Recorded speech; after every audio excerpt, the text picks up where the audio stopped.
China's borders touch 14 countries, more than any nation except Russia. But these boundaries are not lines of peace, they're flashpoints of conflict. The Chinese Communist Party has ongoing disputes with nearly all its neighbors, by design, not by accident. From the Himalayas to the South China Sea, Beijing's territorial ambitions fuel instability across Asia. These are not old, forgotten quarrels, they're active, dangerous, and escalating. China claims Indian territory, Japanese-administered islands, and almost the entire South China Sea, disregarding the rights of Vietnam, the Philippines, Malaysia, and Brunei.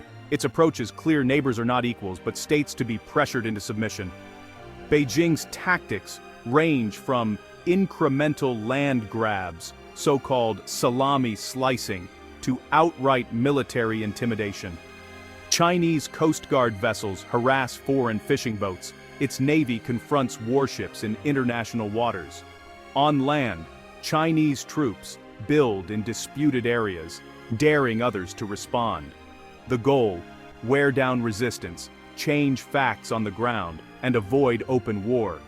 This is a long-term strategy, ignoring international law and norms. Today's tensions with Japan and India are just the latest chapters in this ongoing story. As the CCP grows more powerful, it's shifting from passive claims to active enforcement. The region is now on edge, as China seeks to impose its will.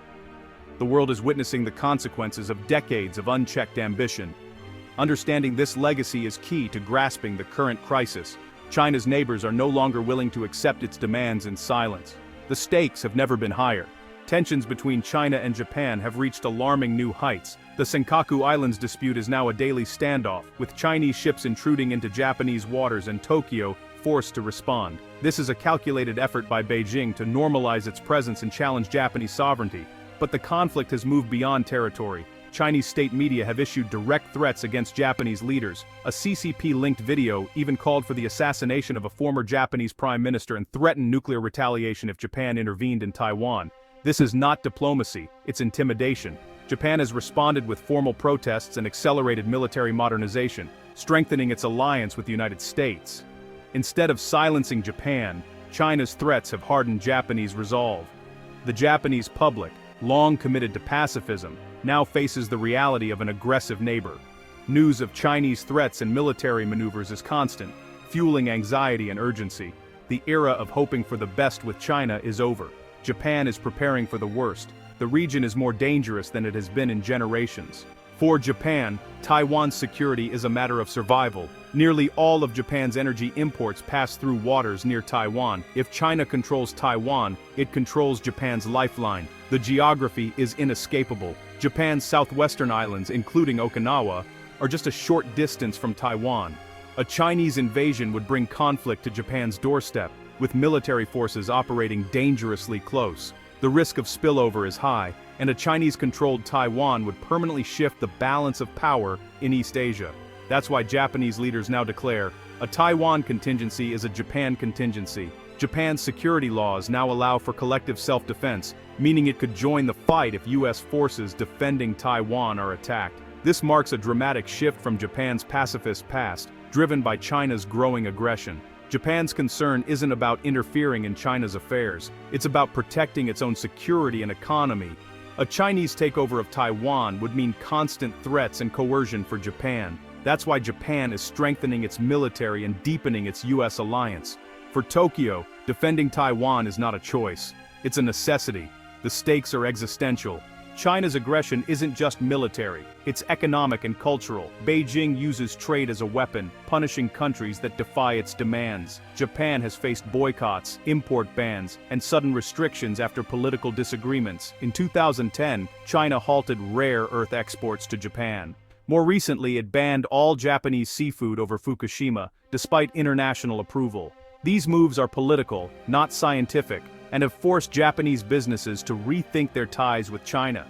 Cultural exchange has also suffered. Japanese pop culture is now targeted by anti-Japanese nationalism in China. Events are cancelled, and joint ventures are stifled by politics. The result? Japanese companies are moving supply chains elsewhere, and investment in China is plummeting. Beijing's economic coercion is backfiring, eroding trust, and driving Japan to de-risk. China's attempt to weaponize its economy is undermining its own power. The foundation of the relationship is crumbling. China's aggressive tactics aren't limited to Japan. They're fueling a dangerous standoff with India. The flashpoint, Arunachal Pradesh, an Indian state China claims as South Tibet.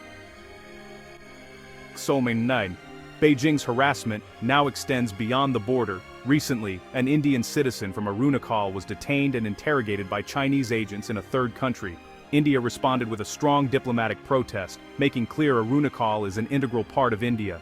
China refused to justify its actions, repeating its territorial claims instead. This is part of a broader campaign renaming places, issuing new maps, and objecting to Indian leaders' visits. Combined with military standoffs elsewhere, China's strategy is constant pressure and intimidation. The message is clear: Beijing has no intention of resolving the dispute peacefully. The crises with Japan and India are not isolated. They're part of China's grand strategy of coercion. The CCP seeks to rewrite history and dominate Asia, using every tool at its disposal, whether building islands in the South China Sea or pressuring neighbors on land. The tactic is the same: use power to change the status quo, then demand acceptance.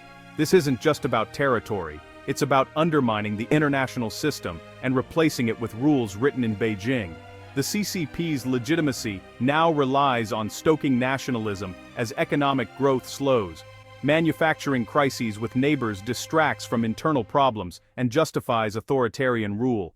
China's aggressive foreign policy is both a show of strength and a sign of insecurity. The world must recognize this pattern for what it is: a fundamental challenge to peace and stability. The stakes are global.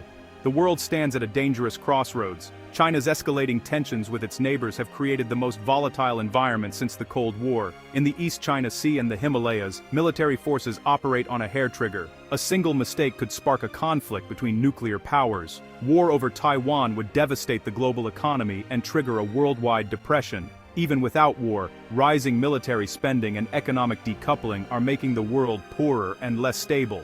These are not just regional disputes. They're a global challenge. Democracies must respond with unity, strengthening alliances and supporting those on the front lines. The message to Beijing must be clear: aggression will carry unacceptable costs. Appeasement will only invite more danger. China's choices now will shape the 21st century. The world is watching and holding its breath. The hope for peaceful coexistence is gone. Now the priority is managing a dangerous and unpredictable power.